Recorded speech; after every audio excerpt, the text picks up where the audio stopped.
Porque a luta livre é assim, ó, depois que entra no sangue, não sai mais. Aquilo ali para nós era estupendo, fazer luta na televisão. Tu vê um ringue, tu vê os holofotes, tu volta a tudo que era no começo. Era uma luta, assim, que a gente podia dizer assim, que era uma luta para valer. Mas isso já existia na época dos romanos. E aqui em Porto Alegre não foi diferente, né? O senhor Moacir Dornelles, um ex-lutador chamado Tarzan Mirim, que também foi ídolo na época do Estadinho da Borges, ele se tornou empresário. Ele levou a luta livre para a TV Gaúcha, lá no Morro Santa Teresa. Moacir Dornelles era um empresário do Ringue 12. Lutei muito para ele, porque naquele tempo não tinha rede. Então nós lutávamos aqui, lutávamos em Porto Alegre, lutávamos em Belo Horizonte, enfim. A gente ia lutar nas capitais, aí era muito bom porque nós ganhávamos um bom dinheiro com isso daí.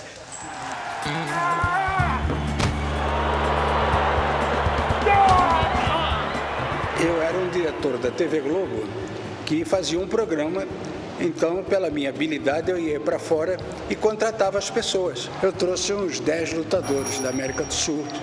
Então o pessoal de Porto Alegre, quando ele queria um lutador, mandava para eles. E às vezes ele tinha um lutador, ele mandava para cá. E assim é que funcionava esse intercâmbio entre os lutadores aqui do Rio de Janeiro e São Paulo e de Porto Alegre. Eu aprendi muito com El Condor, com o Duende, que embora o Duende era mexicano, tá? Mas com a maioria dos argentinos que eu convivi, eu aprendi muito. A gente tem que dividir a luta livre até a chegada deles e após a chegada deles.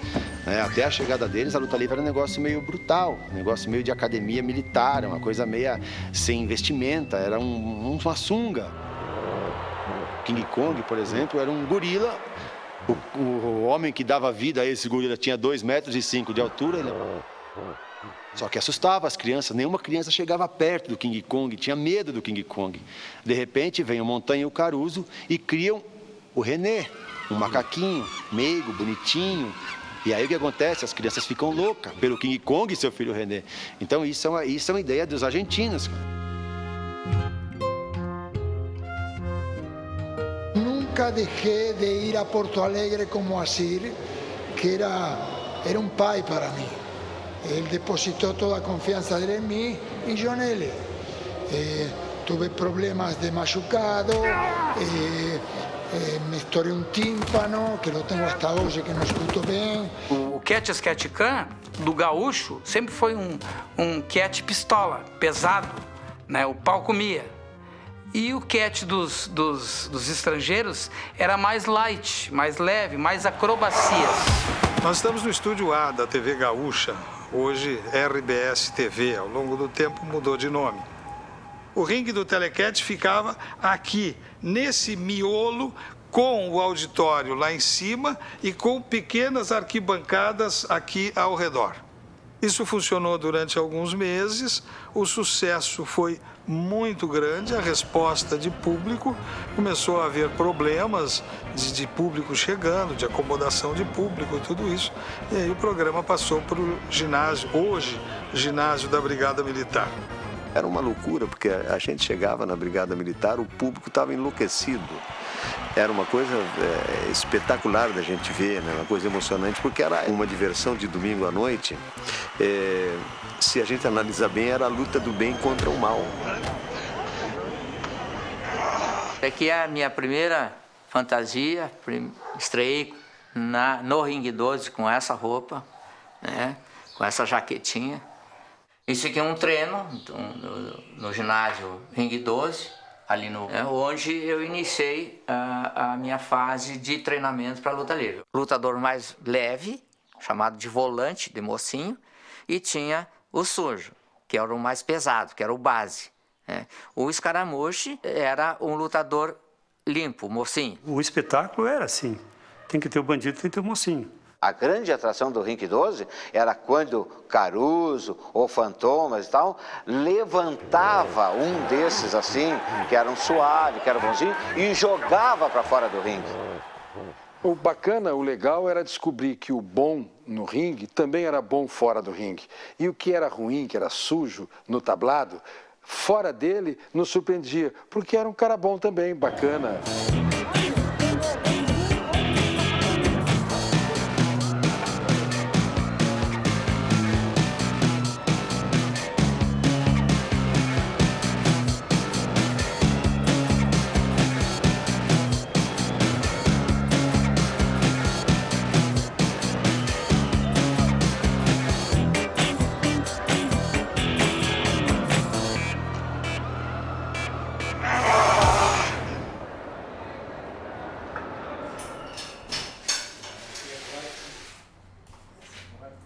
As maior parte que me conhece aqui me chamam de Índio Quindara. Até falo com os amigos, vamos lá no Índio Quindara tomar uma cerveja.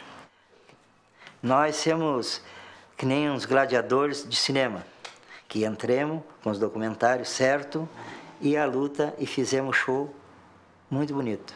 Era a luta do bem contra o mal, né? O bem representado pelo Ted Boy Marino, né? No auge da sua juventude. Grande atleta, fazia grandes piruetas, dava saltos, né? E o mal era representado, por exemplo, pelo Fantomas, né? Nós somos tipo uma novela. Nós fizemos as crianças, porque as crianças desde de 1 ano de idade até 100 anos pode olhar, né? Que não tem maldade, não tem... Nosso show de luta é um show de luta que faz as pessoas rir, ficar com raiva, ficar brabo, gritar, bater palma, que tem o mocinho que apanha bastante, o mal bate e mexe com o público mexe com os mal, e os mal ficam bravos. Um grande espetáculo, um profissional espetáculo com grandes artistas de presença visual, física, como de empatia com o público, porque qual era o básico do filme? Os filmes, qual é o básico? É ter o bandido, o mocinho, a bela, a feia, A primeira vez que oficialmente as 3 classes A, B e C se uniam para assistir um espetáculo. O Ari dos Santos era um chefe muito preocupado com a qualidade do espetáculo. Ele chefiava a rádio e chefiava a televisão. Ele era o diretor artístico dessa programação, que aconteceu. Além da audiência, tinha uma presença muito grande, né? O homem que realmente entendia de lutas é o querido falecido Jorge Avellini, que era o comentarista, e este que praticamente dava a linha do Ringue 12. E ele comentava as lutas de uma forma tal, né, que ele passava para o telespectador e para o público que estava no ginásio da Brigada Militar a sensação de que poderia acontecer alguma coisa gravíssima, alguém ser atingido, talvez até mortalmente, e o público entrava na luta. Mas todos gostavam do Ringue 12, todos nós conhecíamos os atletas que participavam do Ringue 12, cada um tinha a sua preferência. Então aí já começaram a se formar os fãs-clubes, né? Era o Ted Boy Marino com as menininhas, o Tigre Paraguaio com as moças. E de gaúcho nós tínhamos o nosso escaramujo. Em Bento Gonçalves, nós não podíamos sair na rua. Nós saímos na rua, eu e o Ringo, e estava casualmente saindo um colégio naquela época, e esse colégio, cheio de gurias, eles vieram para cima de nós, e nós ficamos um pouco assustados. E também tinha os juízes, os mediadores, né? O Bittencourt, tinha o Cigano, né? Que foram grandes árbitros, faziam parte do espetáculo. Ele estava com o juiz, ladrão, juiz ladrão, porque não está vendo que ele está puxando o cabelo, está botando o dedo nos olhos, né? E sem vergonha ainda diz que não está botando. Eu lembro que tinham juízes que faziam vistas grossas, né? Que ajudavam os lutadores sujos. Aí o locutor ficava indignado, ele não está olhando, né? Ele não está vendo que o cara está ali passando limão. Era sensacional, tinha alguns juízes que quando entravam, a galera vaiava, né? O juiz mais odiado fui eu. Odiava porque eu protegia o mal.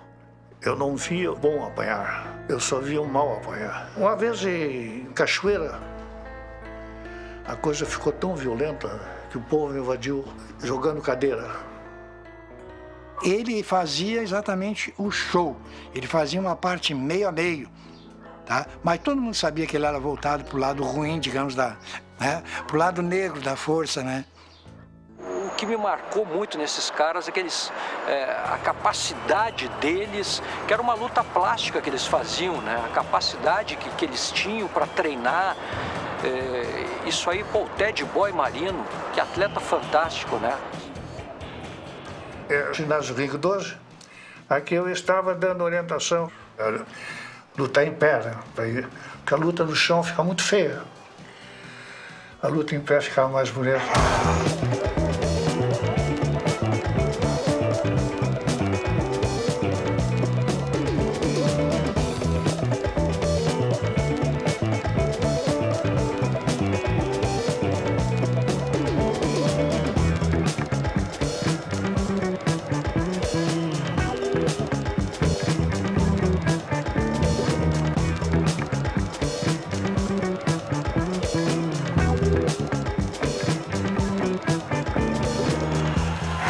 O público gostava de cada lutador especificamente, então tinha aquela guerra de torcida, inclusive, no ginásio.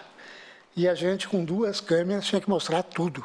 Também na plateia existiam fatos, tinha um velhinho, numa época, que ele vinha com uma bengala. No afã de torcer com o lutador, que o lutador estava fazendo muita sujeira, ele pegava a bengala e agredia o lutador de bengala. Nunca soube quem era aquela pessoa, mas tomei muita bengalada dele. Porque a gente caía para fora do ringue, ele vinha e dava de bengala na gente. Podia algum resultado ser combinado e tudo. Mas quando estavam ali dentro, eles batiam mesmo. Eu fiz boxe durante muitos anos, e com gente muito boa. E eu fazia o telequete. Você não imagina que entre o boxe e o telequete, entre 5 machucados, 4 eram do telequete e 1 era do boxe. E o boxe era sério. Algumas lutas que até alguns se machucaram, outros fizeram sangue pelo nariz, aquelas coisas que tu imagina, né? Sem querer o cara já para e tá feito. Aí havia a interrupção, às vezes voltava até para o estúdio para poder, né, continuar depois. Todas as lutas que eu fiz sangue, que participei de sangue, eram sangue verdadeiro, né? Não tinha essa história de sangue de galinhas. É só uma pessoa chegar perto de um ringue, ver a altura que é, e contar 3 cordas, e eles voavam lá por cima, se estatelavam de tudo quanto era jeito.